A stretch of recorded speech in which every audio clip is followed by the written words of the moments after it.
अभी जो अचीवर्स आए थे आपके बीच में, उनसे भी यही पूछा कि रॉयल्टी पे आप आए हो, कितनी इनकम आई?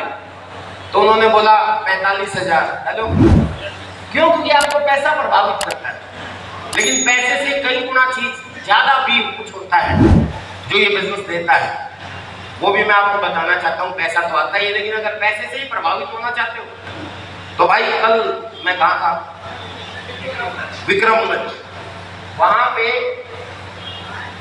एक पत्रकार आए हुए थे और प्रोग्राम से पहले ऑफिस में मैं बैठा था, तो वो पत्रकार महोदय ऑफिस में मेरे पास आ गए, मेरे से मुलाकात करवाई वहां के होस्ट ने। और जैसे ही उनसे मुलाकात करवाई तो मैंने अपना परिचय भी दिया, भी मैं भी लिखता था कभी अखबारों में, और क्या क्या किया, तो आपस में चर्चा होने लगी। सर वो पत्रकार मेरा इंटरव्यू लेने लगा, पूछने लगा कि सर इसमें बताया जाता है खरीदारी से पैसा आता है, तो सच में ही आता है?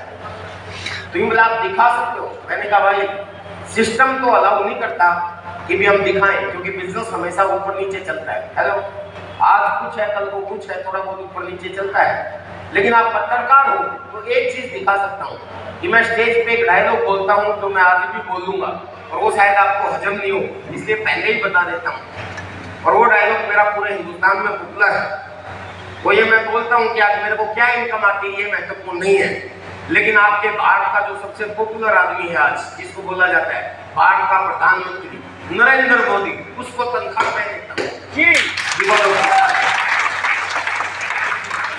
और मैंने उस पत्रकार को बोले ये कैसे बोलते हो, तो मैंने उस पत्रकार को कल ही बताया, कल की बात है, कल की ही घटना है। मैंने उनको बताया सर ये मैं इसलिए बोलता हूँ क्योंकि किसी भी सरकारी कर्मचारी को, सरकारी ऑफिसर को, या किसी भी सरकारी नेता को, चाहे वो प्रधानमंत्री हो, एमपी हो, एमएलए हो, चपरासी हो, टीचर हो, डॉक्टर हो, इंजीनियर हो, ड्राइवर हो, जो भी सरकारी है, उनकी तनख्वाह हम सब लोगों के टैक्स से जाती है, सुनो। और हम भी टैक्स देते हैं, और टैक्स दो तरह के होते हैं, एक डायरेक्ट और एक इनडायरेक्ट। मैंने कहा कि मैं टैक्स कितना देता हूँ जिससे भारत की प्रधानमंत्री की तनख्वाह से ज्यादा ही हो जाता है। तो भारत का प्रधानमंत्री जितनी सरकार से तनख्वाह लेता है उससे ज्यादा तो हम सरकार को तनख्वाह देते हैं, तो इसका मतलब क्या हुआ? हम नहीं, मैं अकेला। तो वो बोला कि सर ये संभव है। तो मैंने मोबाइल निकाला और मैंने कहा कि मैं कच्चा काम नहीं करता, प्रधानमंत्री को जब तनख्वाह देता हूँ तो पहले रसीद भी लेता हूँ। हेलो, तो मैंने कहा कि कल ही मैंने कल ये बात हो रही थी, तो परसों की बात है, मैंने परसों ही उनकी तनख्वाह उनके अकाउंट में ट्रांसफर की है, और मैंने उठा के उसको रसीद दिखा दी, जो मेरे मोबाइल में अब भी है, आप भी देख सकते हो। गवर्नमेंट की रसीद है, मेरी नहीं है,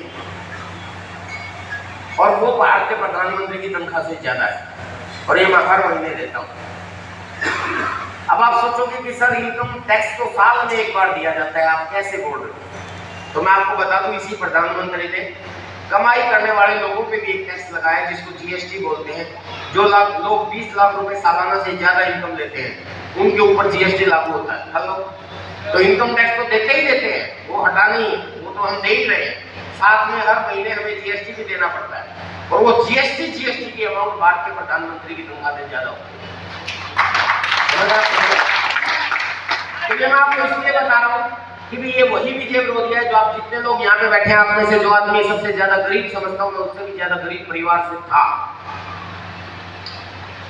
कोई जॉब नहीं था मेरा, कोई घर नहीं था हमारा, कोई खेत नहीं था हमारा, बचपन से काम कर रहा हूँ, अखबार बांटे, अखबार के लिफाफे बना के बेचे, खूब काम किया, पत्रकारिता भी की, कराटे भी सिखाए, भैंस पाली, भैंस का दूध भी बेचा, बहुत काम किए मैंने। सारी डिटेल बताऊंगा तो सारा दिन डिटेल बताने में चला जाएगा।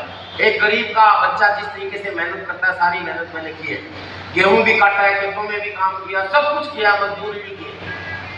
लेकिन आज जब से इस बिजनेस का हाथ पकड़ा और काम करना शुरू किया, ये विजय विरोधिया लगातार आगे चलता रहा, और ना सिर्फ खुद आगे गया बल्कि अपने साथ हजारों लोगों को आगे लेके चला गया। कितने लोगों की जिंदगियां बदल दी। और आज ये वही विजय विरोधिया है जो क्या था, और ये वही विजय विरोधिया जो स्टेज से, ऑन द स्टेज पूरे हिंदुस्तान में चिल्ला चिल्ला के दावा करता हूँ कि भारत के प्रधानमंत्री को तनख्वाह मैं देता हूँ। और ऐसे ऐसे लोग तैयार हो गए सर, जो मेरे जैसे गरीब भी थे।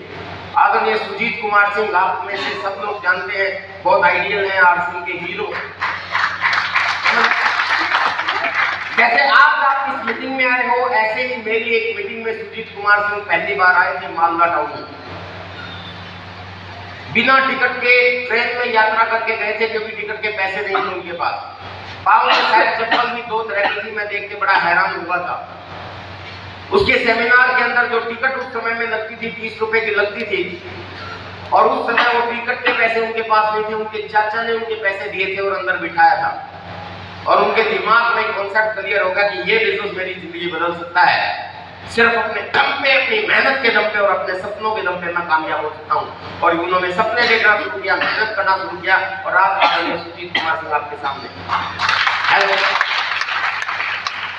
आदरणीय शहाबुद्दीन खान।